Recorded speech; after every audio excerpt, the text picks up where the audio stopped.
Alrighty, let's fly on in. It's been a little bit of a time here. I've actually missed some talk shows to help color this broadcast. We'll get to that later. Right now, we're going to get into our first game of playoffs here. T1 versus Homolife Esports. It's going to be big magic here. All three of the LCK teams all four of the ACL teams have made it out. And now T1 actually gets to take down their little brother, if you will, of Homolife Esports. Chovy versus Faker, kind of a matchup that everyone should know about if they've watched LCK much. Chovy, fantastic with his CS, with his stats. Just Homolife coming into the summer not with the best winning record and kind of limping their way into this world stage here. Meanwhile, T1 has actually been tumultuous as can be here. Faker is not even like a constant standard for them, but they have secured it down. They made it here now to round one playoffs here into the quarterfinals. And Aphelios getting hovered here for Gumayushi. Would love to see that, but they're gonna get Kana his Graves. Super safe pick at this point. At this point, it's like the Orianna of top laners. Wave clears, provides good damage later on. Actually super sustain. But doesn't really give too much away, and allows for Morgan actually to counter, which could get interesting, but I don't think we should be too worried about that one. HLE gonna lock in Deft and Willer's picks right now, the Misfortune and the Xin. Just a little bit of disconnect there perhaps with the Crescent Guard and the Bullet Time, but Misfortune has shown herself to be a mainstay for bot laners this whole tournament, so no great surprises there. The bans are all pretty much safe and standard. Jarvan kind of sticking out, maybe a little bit weird. But the Aphelios for Gamishi, this has been a solid pick here. It avoided some other groups. I don't think we saw it almost at all in Group D the other day. Wasn't really a big. There weren't any really big Aphelios players in there, but Gumayushi is the Aphelios premier, if you will, Mr. 200 years himself. So that's a very straightforward and pretty easy lock-in for T1 to secure. And we've even seen that, like, the Thresh isn't even, like, required. This is where, like, he's getting, not exactly blind picked, but he's getting picked without seeing much more of the Homolife comp here. And Owner, going to make this best of 5. Started out really interesting here. Talon, 50% win rate, hasn't done all too well. Has gotten picked here and there, but there's been very few junglers that have been willing to pick this champion, and then have also performed very well on it. I always like to call back to, like, Mojito of Galatasaray. Looked like one of the best Talons that we'd seen, but through groups we've seen some pretty good Talons as well here. Irelia left up, which she's been left up a lot more often than she was earlier on in groups in the tournament, and it's kind of because we got to see her punished, because if she ended up actually goes or gets behind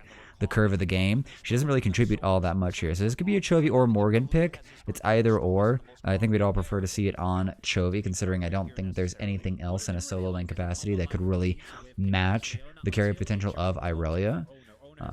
Leona, Rise banned out, so starting to limit out the supports for Homolife and the mid laners for T1. And there goes the other. So two super safe picks. The Twisted Fate's already been gotten rid of. So Faker's sort of left out with, we've seen Orianna. Who knows, Ari could make a comeback, but I highly doubt that. Silas has also been banned out as well. So what else does actually going to get rid of? So Rakan. So the two most popular engaged supports have been taken away by T1. So really limiting the sort of lockdown potential to actually get Deft and Vis into a position to just assassinate someone.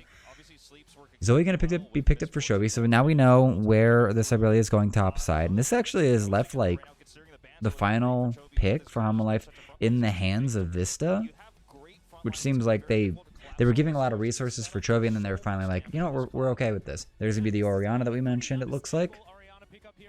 So we got a lot of that in. But yeah, this is going to be super simple, super safe. Syndra was another option, but it looks like we're going, yep, there goes the Orianna. Hasn't done all too well, but is still a classic, just sustainable, very standard, and the Thresh never got banned out. So yeah, so Keria is going to be able to provide the hook engage as well as, oh, what? No, you're playing with me. You're playing with me. Yeah, Echo anything in this would just be too weird. So Thresh is going to provide a lot of what they're looking for. We're just keeping Gumayushi extra safe. And that's actually, yes, the only AP threat on the side of T1 is going to be the Orianna. So Faker shouldn't have any problems with anyone building too much MR. yeah, should be actually able to put out a lot of damage in these games. And now for the counterplay of this actually is Braum is a decent pick here, because even if Braum gets hook, or if he eats the hook, he can put up his Unbreakable and eat even more of the damage that would come through, prevent any of the damage going past him. So I'm pretty okay with this pick. It does put the number of engage options for Homalife really, it really limits them. It's a wind becomes lightning from the jungler to try to make something happen, or for Chovy to land a CP Trouble Bubble. Outside of that, like a Flash Glacial Fitcher, or a frost shot, basically, from a Q shot from Braum is about all that they've really got to really engage on. Some Make It Rain maybe to slow them up and like create some problems. But Homalife are really lacking for engage sort of opportunities, and so is actually even T1. Like, this could actually end up being a very neutralized and very slow-paced game, because there's not a lot of really consistent ways for either team to start a fight here. The hook for Thresh is acceptable, but it's not exactly reliable. It's not like a Flag Dragon with a Cataclysm on a Jarvan or anything like that, or a Nautilus hook. So both teams looking to be pretty limited on their engage opportunities here. It's going to be probably be the simple full clears for the junglers, but what is going to happen on the side of, let's say, you know, owner for, am I getting that right? What's going to be the play basically for the talent on the side of T1? Is he just going to full clear and just keep full clearing, and, you know, we're just going to be playing wave games and big meta movements or something like that? Because I really think there's a good debate of what actually goes better in the late game, because the Aphelios should really take over, all things considered, but we've seen also like 6-item Misfortune, just 2-shot characters, especially if there's a lethality build in play, and she doesn't really have a lot of good reasons to not build a lethality item set in this game here going against T1's comp. The, you know, Graves ends up might be in the tankiest person with his armor active or whatnot on his quick draw, so I don't see why Deft would even index into a lethality build for this game, because everyone on the side of T1 will melt super fast. So the Eclipse into the Ghost Blade, into even the Executioner's Calling, or even the Lord Dominic's Regards, which wouldn't be a bad idea. Like, that could really put, you know, a lot of power and a lot of threat coming out of Deft, and really put the pressure on T1. It ends up putting like Gumayushi in a really scary position if they end up isolated. Early ward, I think Connor's just trying to bait that in or suggest that he put a ward. Over by the red buff, Morgan gonna peek in but leave. Alright, so simple low trades here mid. Alright, so bot side, red buff starts for both junglers, so it's gonna be bot to top for owner and top to bottom for Willer and Faker. Chovy kind of going back and forth here. Chovy looking like he's taking out a little bit of the advantage in that exchange. Faker trying to get it back, but those empowered autos from Chovy, keeping it close. And Willer's taking his time. There's going to be the secure. And I do wonder, especially with the setup that's available in both mid and bot, whether we're going to see... Now, I would expect a lot of attention actually to be played to this top side, because getting Morgan ahead is almost necessary for Homalife Esports. Otherwise, the Aurelia's is going to really fall behind and not be able to snowball and really take over the game like everyone knows that she can. So I do like that he's like starting in his topside jungle, but I don't really think or expect that anything's going to come of it. The wave's getting crashed in. There's not much else to really be done. Morgan's down to, you know, just above half health. He's catching about as much as he can. Kind of doing some really good work here. Just really chunking out Morgan, really punishing him for this melee pick into the Graves.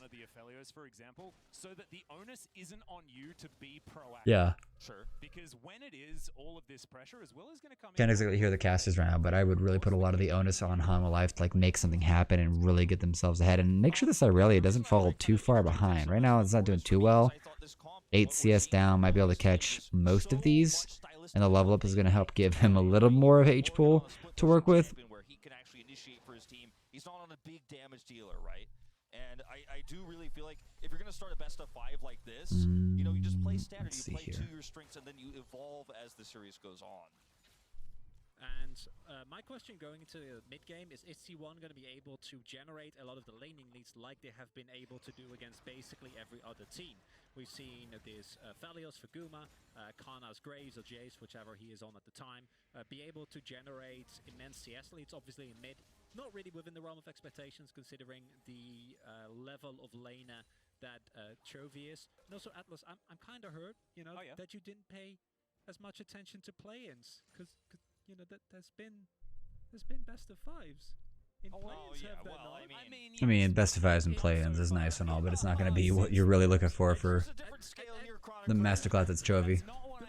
The most beautiful thing of it that I know. Ooh, I think he's going to over-aggress here a bit here. Morgan stepping in, trying to get some healing. No, of course I know that. Oh, yeah. But it is the first of the best of fives of this stage of Worlds. Okay, let's maybe Ooh, Chovy. Can I get a little super trouble bubble here? Huge damage on the Faker. I think he might have some trouble here. If level 6 was available, you probably would have had that, but that's going to force Faker away. Hook going in bot side here, but I don't think that's a fight that T1 want. Yeah, Willer saves that play just by being there. And Owner showing up as well. You know, what I was going to get into here is Chovy is the type of player who will put the threat on with the Zoe. A lot of Zoe players play a lot more passively. They're sometimes fearful of ganks potentially. Ooh, good little predict there. Morgan, I think, is about to take over this lane a little bit more.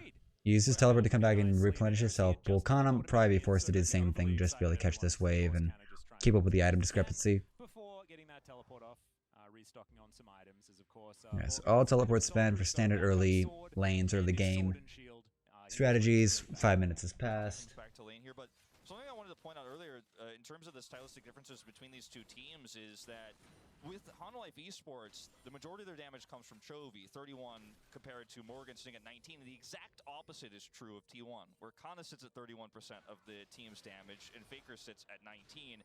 And I think that big difference is what's so interesting between these two teams is we're going to see in these drafts, Chovy needs to be on champions, I think, to find success versus T1, where he can carry and do damage. If you put him on a global champion against a team like T1 that's decision-making is so good and isn't going to falter on macro and he isn't going to get Morgan fed and get deft ahead as easily as he would against some of the weaker teams, I think there will be a struggle here for Hanwha Esports. That's why I was mentioning the Victor. I like this Zoe pick quite a lot. Yeah, and I do like what he's pointing out there, what Wolf is pointing out, because there's not a lot of faith in the rest of Hanwha Life to actually carry this game here. It's going to have to all be on Chovy. When it becomes lightning, I think it connected, but Kana brought super low. He's going to have to run away now.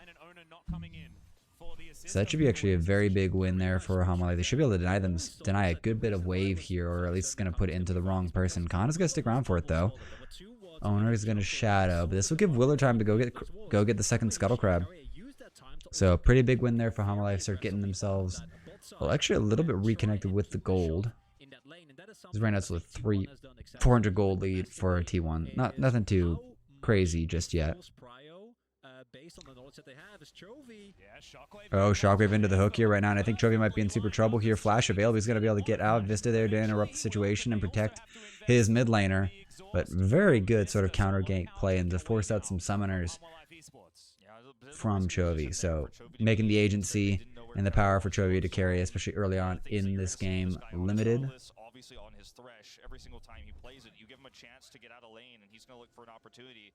And he was standing just in range of that hook, and that's two, you know, well, actually just one, but the one big flash tool now is gone for Chovy, and you get two big things out of this. One is going to be this extra prio. Now you're grouped up, heading towards the top side of the map before this Herald spawns. Yeah, it's almost T1 time on the map right now, as we are approximately 40 seconds away from that Rift Herald spawning, and right now T1 are in a fantastic position to take that one away. Currently with a slight gold lead just from laning advantages that they picked up for themselves as Carrier puts down a ward, gets the good news that Morgan has no idea what's going on. And I think it might actually mean Morgan is going to be in some trouble here. Kana needs to clear up more of this wave before they start showing themselves.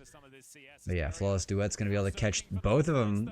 But Morgan, I think, is still going to go down here, and he's going to go first blood over to Owner, and that is fantastic first blood there. And this is going to be just in time for the Herald to spawn.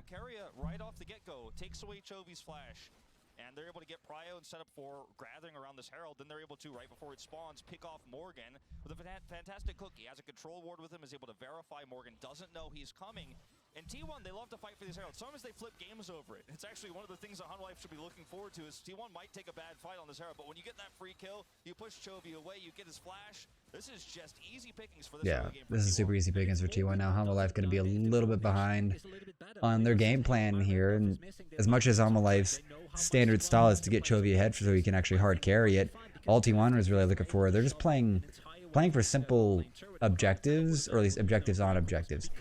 Getting the flash so they can actually just keep Chovy's agency low, keep the pressure on him.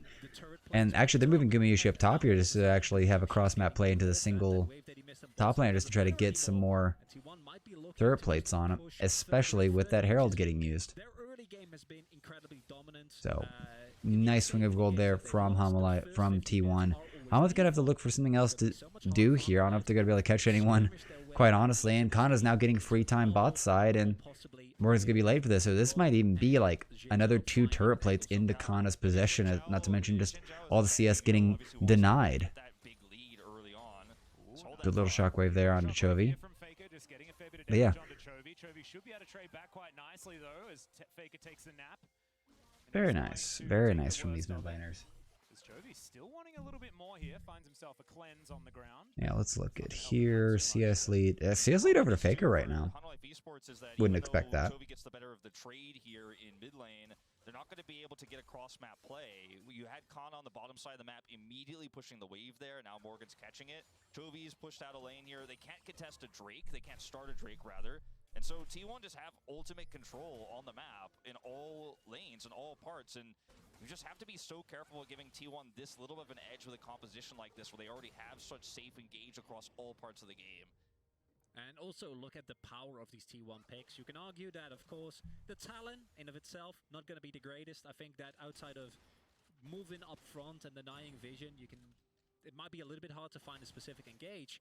But simultaneously, like Graves, Orianna, Aphelios, all these picks in the mid to late game are going to be terrifying, right? And it's Carry as Fresh. We've seen him have, I think, perhaps the most dominant support game that we've had the entire year in the LCK on the specific champion. I think it was one of the most impressive Thresh games that I've ever seen and you in my life. And I've been casting a lot of League of Legends. Seen a fair bit of that. Well, this Drake is going to go over for free because there's a little bit of a hole in T1's vision, and Chovy was getting the better end there of the mid lane. So which is a good little counterpiece there. And they're also defending any cross-map plays by actually bullying the bullet time to get rid of that wave. So Hanwha Life actually holding this out pretty well. Still 1.5k gold lead in T1's favor. Yeah, I think Morgan might find himself in a little bit of trouble. No, Khan is going to be the one in trouble here. Wheeler coming in just to mess with him. Wind Becomes Lightning is going to come through for the damage. This should mean 2 on this turret and should be able to actually get at least 1 turret plate up. Gumayushi is going to put himself into overdrive here. He's going to be able to root down. Flash from Vista right there just to try to get out of the hook from Carry before the root comes through. But now it's going to be a little bit of trouble here. Def has arrived, but the bullet time's not really there. And the heal's going to come through, saves him. And oh, Def flashes forward to actually make that happen. And so Hanwha Life outplaying the situation. Chovy, I think you're going to be in trouble, my friends. Going to get slowed with the smoke screen. The sleep is able to hit on the Faker, but he's going to come through. Flashes the shockwave, and Chovy having to dance his way through that combination, and he makes it happen. And that comes out in Hanwha Life's favor here. Vista does not go down. All the summoner spells are basically burned from Chovy down through his bot lane. And Morgan this whole time has actually gotten an extra turret plate, or 3, I think, really, at this point. And a CS lead over Kana. So this has been a big swing so far here.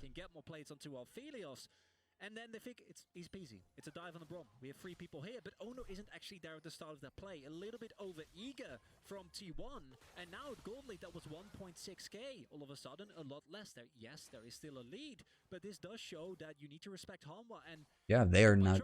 They're not playing this game very silently right now. They are very prepared to outplay the situation and do what is necessary to win it. So this is looking pretty good. Ooh, that's gonna be a sleepy trouble ball to connect, but Carry is in sight. And Chovy will take the hint and not do too much. The amount of pressure that Chovy has put on Faker this game has meant that he hasn't been able to make any teleport plays. And this is something that Faker has found so much success with the Rise with, for example. We've seen him on TF, which is why we were calling for that ban in the draft. He ends up being with his team in those topside plays you were just talking about so often. But because so much pressure has been put on him, he hasn't been able to utilize that teleport for utility, only for lanes so far. as you can see, he teleports right back. Yeah, that's where actually the Zoe Prio ends up making a lot of, doing a lot of good to neutralize one of the, at least the legendary mid laner that's Faker, but also neutralize any of the opportunities for Faker to affect the side lanes, which is what Wolf is, pointing out and everything. Right, they've been in most of their games, not all of them, but the biggest amount has been Faker on a global champion and try to get Guma will be in lane, Carrier will be out, Owner's camping top, and Kana's getting all the resources that he needs to carry. But in this game, it's been all about Gumayushi, and this is And it needs to be all about Gumayushi. Like, I don't know why that's not a more often strategy for T1 with how just monstrous this young player is. But when he was the one actually playing, important clarification there. When he wasn't on the bench. Yeah, exactly. And I am honestly very happily surprised. I think that for Vista, that individual play in of itself might not look too big, but that is the type of momentum swings that have plagued T1 in the past. This team is incredibly good at finding early game leads, but actually maintaining them, they're not as strong as a team like Damwon, where once they get a lead... Deft, I think you might be in a little bit of trouble here. This wave's going to get crashed in, and I think Deft's about to go down. There's no one really moving for it. The teleport's going to come through from bot to top. And Def's going to be able to actually push away the wave with the bullet time to save his life here. But this is going to... That's 5 topside here for HLE. This might end up being a better trade for T1. No one's going down. Yeah, and Kana's allowed to stay bot side here after the teleport gets burned by Morgan. I mean, this is actually an extremely aggressive play that T1 attempted. They were able to lantern Owner in for him to jump over the wall. There's almost no turret there, but you're really underestimating the fact that bullet time can clear that wave. It's not really a feasible dive to pull off here. And the Herald's now gone, so any sort of secondary play has kind of gone away. Kana's rotated over to mid lane to try to at least keep the pressure up and keep the gold in their favor. But this game is getting... The start of this series is actually holding up pretty strong, pretty much out the gate here. We're 15 minutes in, and it's not really clear who's going to, like, take this. It's, again, like, the onus for getting control early is far more in Hamo Life's field than T1, just based on, like, how, like, T1's team fighting comp is pretty fantastic. Especially just because of the affiliates. And if Def doesn't have that bullet time to really melt through, like, 2 or 3 members of T1, Hamo Life's team fighting isn't nearly as good. Like, it again goes back to just how much Chovy needs to be able to land some bubbles and get some poke and really, like, win the fight before the fight can even happen.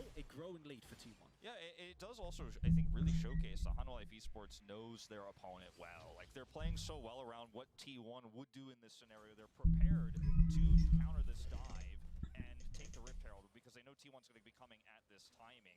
And that's a good sign for a best of 5 like this. You're not figuring it out on the fly. You already know. Now they're going to look for some extra gold here with this second Herald.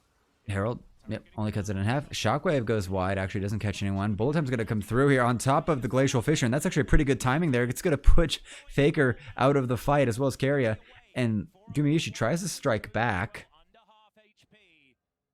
but no one goes down.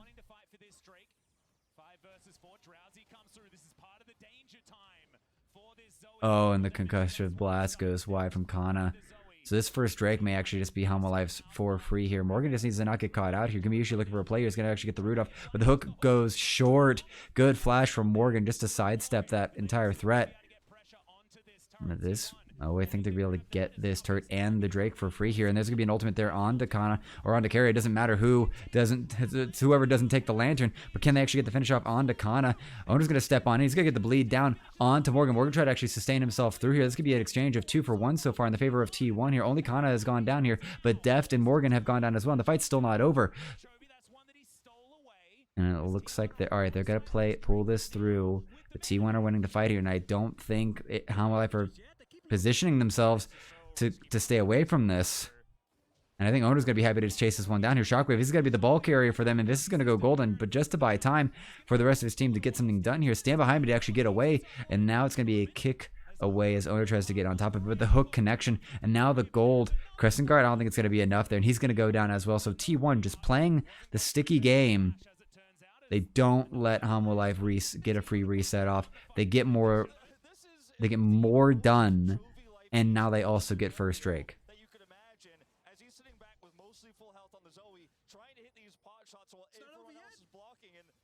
Oh, Death's arriving, but I don't think he's going to be able to do anything.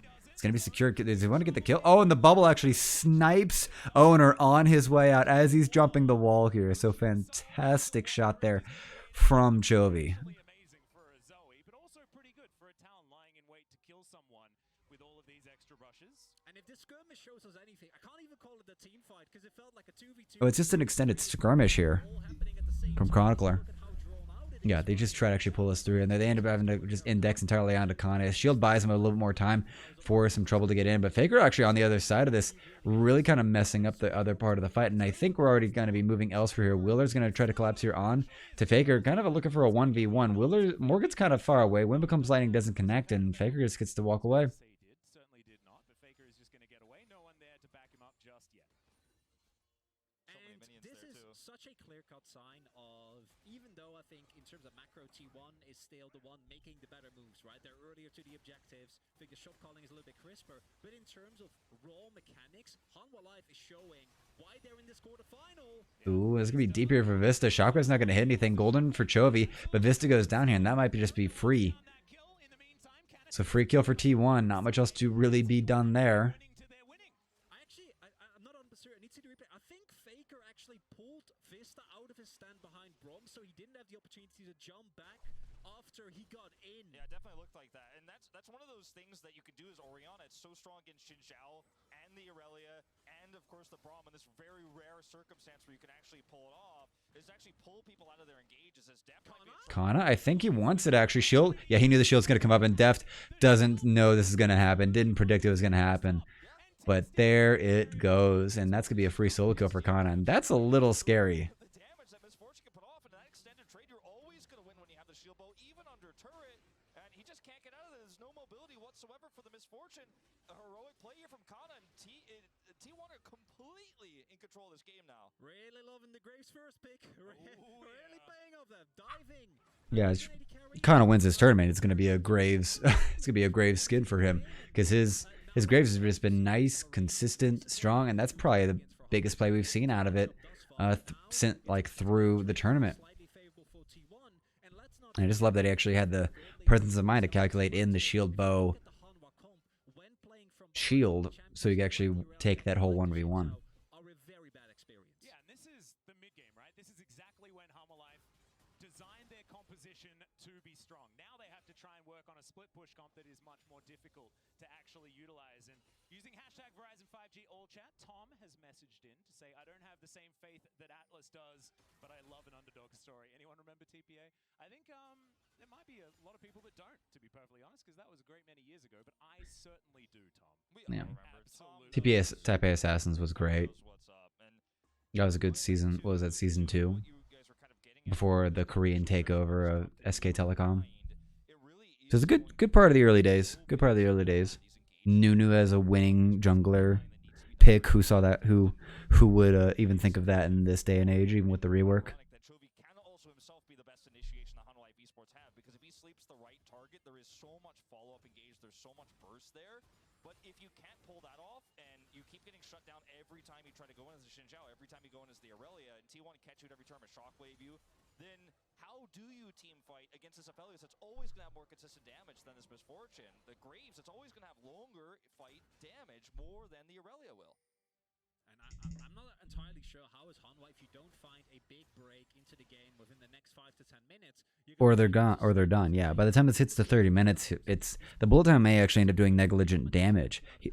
Like Deft has not gone into a lethality build nor an anti-shield build, considering like there's gonna be some good shields coming out from 2 shield bows, the Oriana shield. Kira's got a Shiralia's, but like there's gonna be a decent amount of shielding coming through and heals, especially from the Gore Drinker on Owner. So I just don't really like where he's got this Kraken Slayer as if he's going to try to outplay the game of auto-attacking a Aphelios.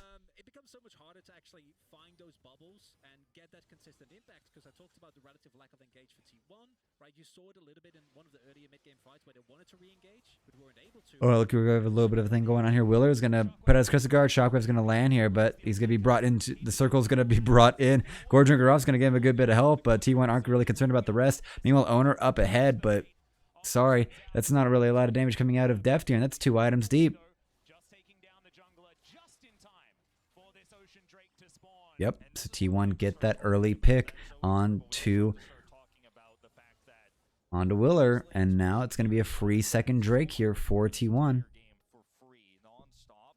You have no vision anymore, and if you don't have vision, Zoe is fighting blind, especially all these brushes on Ocean Rift. So you're just not going to be able to even walk towards this, and you're just going to be throwing darts in the dark, essentially, as Chovy in this game if you can't win a team fight before an objective, because T1 have so much pushing power, there's so much wave clear with this comp as well. Like, you're just clearing waves, and T1 are getting objectives. In addition to that, I think one of the problems that you're facing now as Hanwha is Chovy has gone for a very utility-based build, so he has a lot of survivability. He can throw out a lot of bombs. Yeah, and he could CC someone for 5 years. It's just that who's going to be the one carrying that water of sort of the damage part? Because right now it's looking a little grim here. Half an item down for the Irelia. Probably about even in the junglers.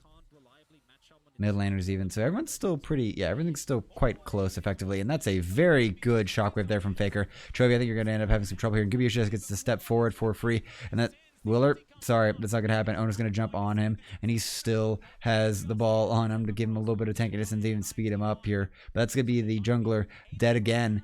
Aaron's up. And they've got Gubiush with white and green gun. He can throw it out of turn to start getting every chakram built up here and just melt this Drake. And this is going to get pretty scary. Oh, Vista getting popped here. But, oh, Carries might have actually die for this. Life going through it. And it's going to be secured by Owner. But can T1 get out of this fight? Morgan's gotten in here. He's going to actually assassinate Faker. But this is going to keep going here. Bubble is not going to land on anyone. But Morgan is flashing forward to try to get more done. But Gubiush is going to be able to stand stronger. Bullet time across. And it's going to put a lot of damage on the Kana. But he's going to be thick enough for it. Sleep going to land. And now, yep. There goes the jungler. So it's just 2 Baron buffs left on T1. Kana and Gubiush need to get out of here. But, alright, they're going to get it. So 2 Baron buffs for T1. That's good, but it cost them quite a bit.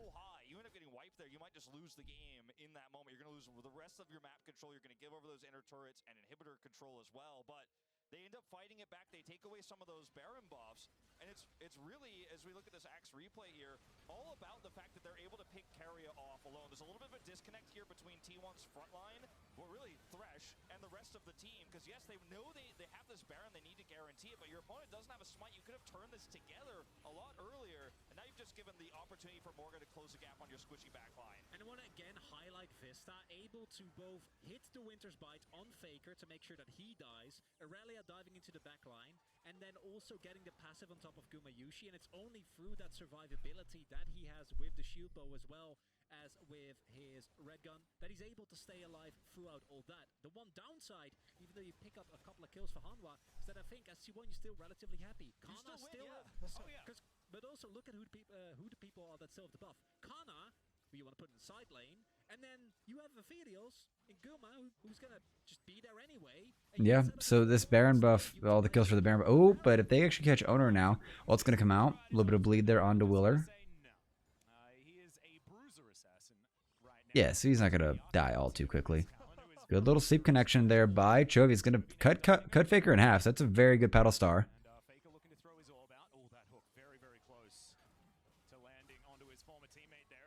And Chovy just being a cheeky little pokey buddy. It's going to be a 5v5 mid. This turret should go down for free. Life now with a lot of good reasons to over-invest here.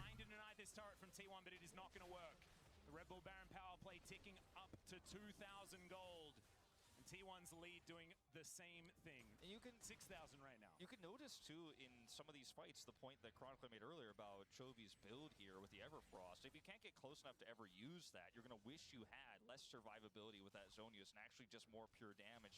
Yeah, because right now they're... Yeah, right now Chovy's not actually getting that kind of range to actually use that Everfrost, let alone even the Hourglass. What do we got here? 2k. Oh, huge advantage over for Owner right now. 3 kills helps out a lot. 1,000... Yeah, so about 1,000 gold lead for Faker right now. So for 6,000 gold lead, it's mostly up in the top side here for Owner and maybe even Kana with the 40 CS lead. It's a long fight, and you're able to almost kill him. You don't quite get him, but at least you can walk out yourself. That walking out yourself, not happening anymore. The Infinity Edge is finished on this already incredibly fed Aphelios, meaning that as Humble Life, if you go in on Gumayushi now, either you 100 to 0 him, or he will 1v9 the entire fight and Yeah, blow up. And that's where we're at here. He's got his 3 items. Yeah, Gumayushi has hit the 3 item Aphelios Power Spike. He's got his Eye Edge, he's got his LDR, and he's got his Shield Bow. He's not going to go down very easily. And the only help that Morgan's really got is Willer. And if Chovy can actually get there as well, it's a very questionable situation. Ocean Soul is the Drake of choice for the Rift today. I'm going to start up this Drake, but that lingering ball is going to be a threat against the most important squishies of Homolife, and they just keep having to stay away from it. Dragon's going to reset. Kana's sitting inside the Dragon Pit. He'll be free to actually get out of this. Moonlight Vigil goes out, runs wide. Faker secures the Drake. It's going to be 3 Drakes for T1 right now, and now it's time for Homolife to try to run away because there's not much else to be done. And T1 are actually going to take the inside track. I think they're actually going to go for the inhibitor turret. And there's not much Homolife can actually do about it. Teleport coming in top side here. Kana going to keep up the pressure. This might actually be 2 free inhib turrets for nothing. Really, no Baron required. And now, alright, so Kana backs off and away, but there's going to be at least 1. Maybe he's trying to figure what he's going to do next. I think he's about to get caught out. There goes the Lantern.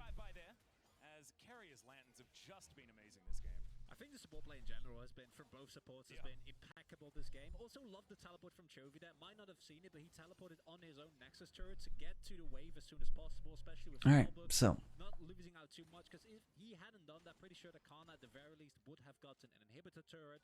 With the amount of damage he has available, possibly an inhibitor. yeah, I'm surprised that second inhibitor turret didn't go down. Valiantly, but again, and this has been the recurring theme ever since that early skirmish that took about a minute, and was like in 3 different places, back to back to back.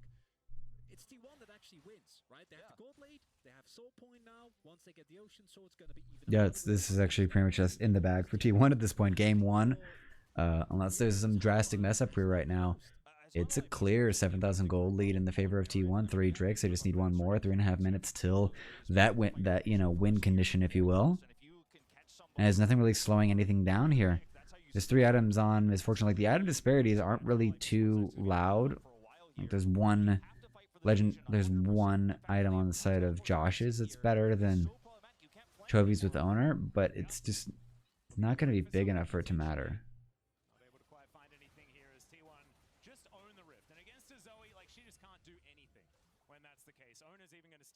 Red buff, the entire jungle on both sides of the map belongs to T1. Well, it's gonna actually get caught through here, but Chovy taking as much damage as Owner did, and Willer I think are gonna be caught out here once again, and I don't think there's gonna be much problem here. Oat's gonna come out through, and Owner's gonna be able to secure that kill. Glacier Fisher comes out to prevent Kana from flanking, but here comes Owner all the way in here. Big shield on to him. I think that was Sterix Gauge as well as the Lantern Hook, the Lantern Shield. Duh. It's just his team can't do anything with it. T1 had a wave set up on bot side to shove in. That's been pushed into the turret, getting damage, giving up 3 minions as well.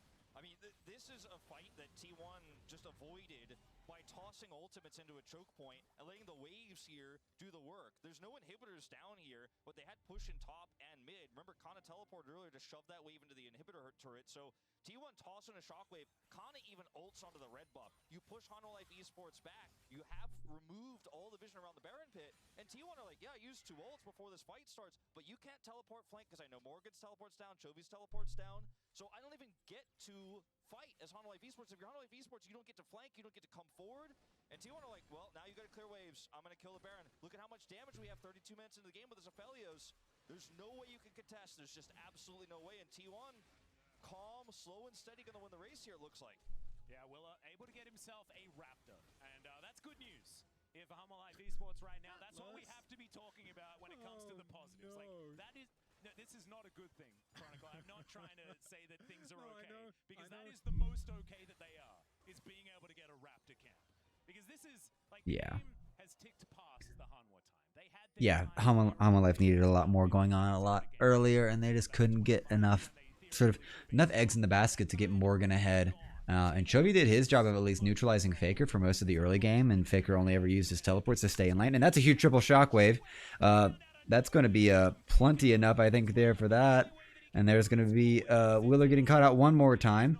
Viston found heal back up. I don't think there's much else to be done here. Morgan getting chunked out as well again. Faker just kind of winning this 1v1 right now. And there goes the Nexus turrets. There goes the Nexus. That'll be game 1 here for this best of 5 here for the quarterfinals here between T1 and Hanwha Life.